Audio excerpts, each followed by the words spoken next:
तब नीरज ने उस लड़की का हाथ अपने हाथ में लिया और चूम लिया।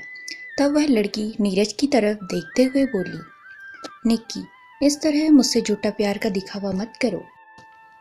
तब नीरज बोला, मेरी जान, मैं तो तुझसे अपनी जान से भी ज़्यादा प्यार करता हूँ और देखना, बहुत जल्द मैं यह भी साबित कर दूंगा कि मैं तुमसे कितना प्यार करता हूँ। तब वह लड़की बोली, वह कैसे? तब नीरज बोला, हम दोनों अब जल्दी शादी करने वाले हैं, सब कुछ इंतजाम हो गया, ये समझो। तब वह लड़की बोली, तुम झूठ बोल रहे हो, तुम तो उस सोना के साथ चिपके रहते हो। तब नीरज बोला, तुम तो जानती हो ना कि मैं उस सोना को बिल्कुल भी पसंद नहीं करता, लेकिन क्या करूं, उसके साथ झूठा प्यार का दिखावा करना भी ज़रूरी था, क्योंकि आज रात वह अपनी शादी के सारे गहने कपड़े लेकर मेरे साथ वह भागने वाली है। फिर देखना मैं कैसे उसे धोखा देकर उसके सारे कपड़े गहने हथिया लूँगा और फिर हम दोनों शादी कर लेंगे। तब वह लड़की बोली, फिर सोना का क्या होगा? तब नीरज बेशर्म निक्की से हंसते हुए बोला, अरे हमें इससे क्या मतलब है, वैसे भी एक भागी हुई लड़की की समाज में कोई इज्जत नहीं रहती, उसके घर वाले भी उसे नहीं अपनाएंगे, और तुम क्या जानती हो कि मैं उस सोना को केवल गहने और कपड़ों के लिए ही भगा कर ले जा रहा हूँ। नहीं मेरी जान, मैंने सोना का भी अच्छे से इंतजाम कर लिया है। तब वह लड़की हैरानी से नीरज की तरफ देखते हुए बोली, कैसा इंतजाम? तब नीरज मुस्कुराते हुए बोला, मैंने अपने एक दोस्त से बात कर ली है, मैं अपने उस दोस्त की सहायता से उस सोना को कोठे पर बेच आऊँगा। वैसे भी वह देखने में है भला सी खूबसूरत, उसका अच्छा खासा नगद पैसा मिल जाएगा और उन बदनाम गलियों से वह फिर वापस लौटकर नहीं आ सकेगी। यह कहकर नीरज हंसने लगा। यह सुनकर सोना के पैरों तले जमीन खिसक गई। उसे सारी दुनिया घूमती हुई नजर आने लगी। उसे अपने कानों पर विश्वास ही नहीं हो रहा था कि उसके सामने सीधा साधा और सच्चे प्यार का दावा करने वाला नीरज इतना नीच इंसान है। फिर सोना ने अपने आप को संभाला और गुस्से से नीरज के सामने जाकर खड़ी हो गई। अपने सामने सोना को देखकर नीरज हड़बड़ाते हुए बोला, सोना, सोना, तुम यहाँ? वह मैं बस यहाँ आया था, यह मेरी फ्रेंड है, यह मेरी फ्रेंड है डॉली। डॉली, यह सोना है जिसके बारे में मैं तुमसे अभी बातें कर रहा था। यह मेरी जान सोना है जिसे मैं अपनी जान से ज़्यादा प्यार करता हूँ और बहुत जल्द हम दोनों शादी करने वाले हैं। तब डॉली बोली, तुमने बताया था, तुम बड़े खुशनसीब हो जो तुम्हें सोना जैसे जीवन साथी मिलने वाली है। डॉली हड़बड़ाते हुए बोली। यह सुनकर सोना का गुस्सा और सातवें आसमान पर छा गया। उसने एक जोरदार तमाचा नीरज के गाल पर मारा और गुस्से से बोली कि मुझसे बहुत बड़ी भूल हो गई जो मैंने तुझ जैसे शैतान पर विश्वास किया। तू क्या समझता है कि तू मुझे पागल बना सकता है? मैंने तेरी और इसकी दोनों की बातें सुन ली हैं। तू मुझे कोठे पर बेचना चाहता है। यह सुनकर नीरज और डॉली के चेहरे पर हवाइयाँ उड़ने लगी। तब सोना गुस्से में बोली, तुम जैसे कुत्ते से आज के बाद मेरा कोई रिश्ता नहीं है और खबरदार जो आगे से मुझे कभी फ़ोन करने या मुझसे मिलने की कोशिश भी की। यह कहकर सोना वहाँ से जाने लगी तो नीरज पीछे से हंसते हुए बोला, अरे इतनी भी क्या जल्दी है जाने की? वैसे एक बात तो सुन लो। यह सुनकर सोना वापस नीरज की तरफ मुड़ी। तब नीरज अपना मोबाइल में कुछ फ़ोटो अपनी और अपने साथ सोना को दिखाते हुए बोला, यह देखो तुम क्या जानती हो, तुम्हें मैं इतनी आसानी से छोड़ दूंगा? नहीं, मैंने भी कच्ची गोलियां नहीं खाई हैं। जब यह मेरे साथ तुम्हारी फ़ोटो तुम्हारा होने वाला पति देखेगा तो क्या होगा? यह सुनकर सोना थोड़ी देर के लिए घबरा गई।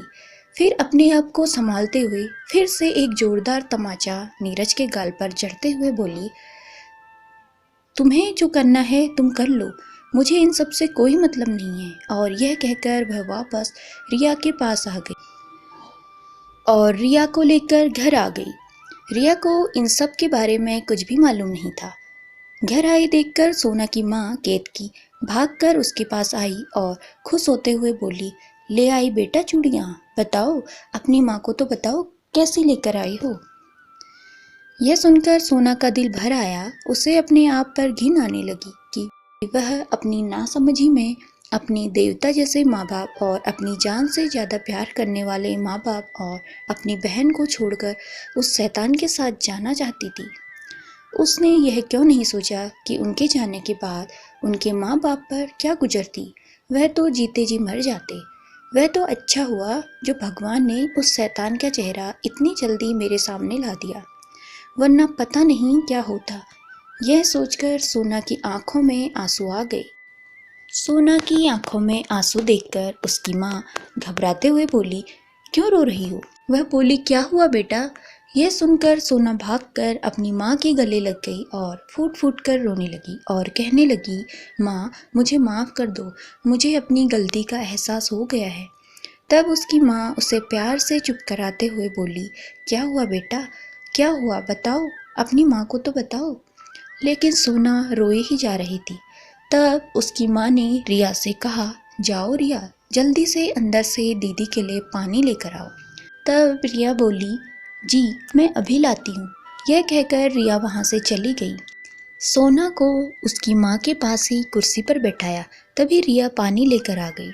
उसकी माँ ने सोना को ज़बरदस्ती कुछ पानी पिलाया और वापस पानी का गिलास रिया को देते हुए बोली, बेटा तुम अपने कमरे में जाओ, मुझे दीदी से कुछ ज़रूरी बातें करनी है। यह सुनकर रिया अपने कमरे में चली गई। तब उसकी माँ ने पूछा, बताओ बेटा क्या बात है? तब सोना ने रोते हुए सारी बात उसकी माँ को बता दी और उसकी माँ के सामने हाथ जोड़कर बोली, माँ मुझे माफ़ कर दो, मैं अनजाने में ही इतनी बड़ी गलती करने जा रही थी, मुझे माफ़ कर दो। मुझे अब अपनी गलती का एहसास हो गया है। यह सुनकर उसकी माँ बहुत दुखी हुई और कुछ देर के लिए चुप हो गई। फिर वह अपने आप को संभालते हुए बोली, बेटा तुम्हें अपनी गलती का एहसास हो गया, यही मेरे लिए सबसे बड़ी बात है। बेटा तुम जो सब कुछ करना चाहती थी वह उस कमीने के बहकावे में आकर करना चाहती थी, लेकिन बेटा अपनी माँ की एक बात हमेशा ध्यान रखना कि हमेशा जल्दीबाजी में बिना कोई सोचे समझे ऐसा कदम मत उठाना जिसके बाद में पछताना पड़े। और बेटा कोई भी माँ बाप अपने से बड़ा अपना कभी भी बुरा नहीं चाहेगा। यह सुनकर सोना अपनी माँ के गले लग गई और बोली, माँ आज के बाद ऐसी कोई गलती नहीं होगी। शादी से पहले सोना ने विवेक को फ़ोन करके उससे मिलने के लिए कहा। सोना की बताई हुई जगह पर विवेक उससे मिलने आ गया। सोना ने डरते हुए सारी बात विवेक को बता दी और विवेक से कहा, विवेक तुमसे हाथ जोड़कर यही प्रार्थना है कि प्लीज़ यह बात हम दोनों के बीच में ही रहनी चाहिए और किसी को पता नहीं चलनी चाहिए। तुम मेरे साथ शादी करना चाहते हो या नहीं, यह अब तुम्हारी मर्जी है, क्योंकि यह तुम्हारी मर्जी है, तुम्हारी अपनी ज़िंदगी का फैसला है। यह सुनकर विवेक कुछ देर चुप रहा और फिर सोना का हाथ अपने हाथ में लेते हुए बोला, मुझे खुशी है कि मुझे तुम जैसी समझदार और सुलझी हुई जीवन साथी मिली। मुझे तुम्हारे अतीत से कोई लेना देना नहीं है, बस मैं तुमसे यह उम्मीद करता हूँ कि आगे भविष्य में तुम कोई भी गलत काम मत करना। तुम्हें अपनी गलती का एहसास हो गया, भला इससे बड़ी बात और क्या हो सकती है। यह सुनकर सोना को बहुत खुशी हुई और वह प्यार से विवेक की तरफ देखने लगी, जो विवेक की शक्ल को देखकर उसे उस दिन घिन आ रही थी और वह उसकी तरफ देखना भी नहीं चाहती थी। आज वह विवेक उसे दुनिया का सबसे अच्छा लड़का लगने लगा। विवेक बोला, मुझे अब तुमसे कोई शिकायत नहीं है सोनाक्षी, और रही बात उस नीरज की तो उसकी तुम चिंता मत करो, मैं सब कुछ संभाल लूँगा। सबसे सुंदर लड़का नजर आ रहा था। सोना और विवेक की शादी धूमधाम से हो गई। नीरज ने इस डर से कोई कदम नहीं उठाया कि कहीं उसका दाव उल्टा न पड़ जाए। आज शादी के 4 साल बाद सोना एक बेटे की माँ बन चुकी है। वह विवेक के साथ बहुत खुश है।